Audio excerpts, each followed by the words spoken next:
एक समय की बात है। एक सुंदर गांव था जिसका नाम पिपलपुर था। वहां रहने वाले लोग बहुत मेहनती और खुशमिजाज दिल के थे। इसी गांव में तीन सबसे अच्छे दोस्त रहते थे, जिनमें एक का नाम अंशुल, दूसरे का रिया और तीसरे का नाम कबीर था। वे तीनों बचपन से ही साथ में पाले बढ़े थे। उस पिपलपुर गांव के बाहर एक सुंदर बागीचा था, जिसे गांव के लोग बहुत प्यार करते थे। एक दिन गांव वालों ने देखा कि बागीचे के पेड़ धीरे धीरे सूखने लगे हैं।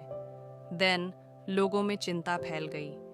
अंशुल, रिया और कबीर ने फैसला किया कि वे इस समस्या का समाधान खोजेंगे।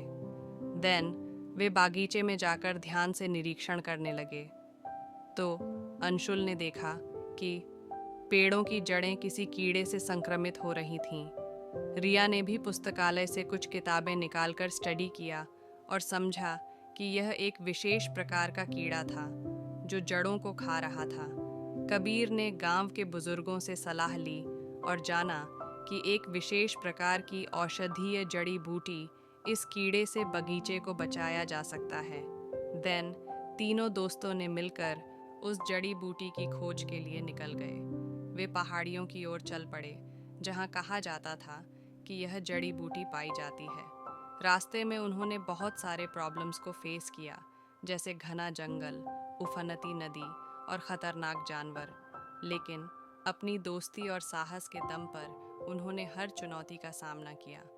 आखिरकार उन्होंने वह जड़ी बूटी ढूंढ निकाली और बागीचे में लौट आए। उन्होंने उस जड़ी बूटी का रस तैयार किया और पेड़ों की जड़ों में डाला। कुछ ही दिनों में पेड़ फिर से हरे भरे हो गए। बागीचा तो अब ठीक हो गया था, लेकिन गांव में बारिश नहीं हो रही थी, जिसके कारण फसलें सूख रही थीं। लोग परेशान थे और उम्मीद भी खो रहे थे। अंशुल, रिया और कबीर ने फिर से अपनी दोस्ती की ताकत दिखाने का फैसला किया। वे जानते थे कि गांव के पास एक पुराना बांध था जो अब उपयोग में नहीं था। उन्होंने गांव वालों को समझाया कि अगर बांध को ठीक कर दिया जाए तो वे बारिश के पानी को संरक्षित कर सकते हैं। देन सभी ने मिलकर बांध की मरम्मत शुरू कर दी। कुछ ही हफ्तों में बांध तैयार हो गया।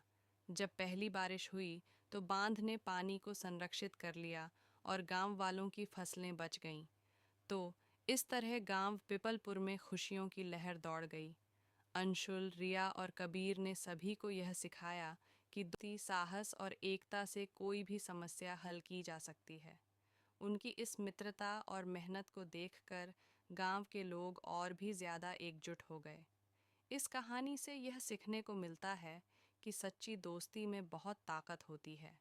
अगर हम मिलकर काम करें तो कोई भी मुश्किल हमारे रास्ते में नहीं आ सकती। इस तरह की कहानियों से बने रहने के लिए हमारे चैनल को सब्सक्राइब करें और कहानी पसंद आए तो लाइक, कमेंट और शेयर कीजिए। धन्यवाद।